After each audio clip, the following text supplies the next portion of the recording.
Alright, I got a quick video for you today on how you can angle headers within Excel.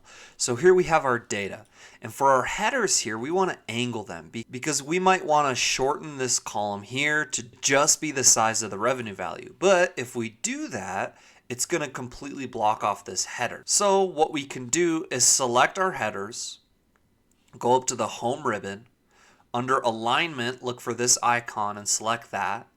And then you can select angle counterclockwise or clockwise. We'll choose counterclockwise in this case. And then what we'll do is we'll add borders and a thick border around it. And maybe we'll align these to the end there. And there we have our headers angled. So we can then shorten these columns like so without removing any visibility to the headers. And there you have it. That's how you can angle headers in Excel. Thank you so much for watching. Don't forget to subscribe and smash the like button before you go. Thank you, and have such a great rest of your day.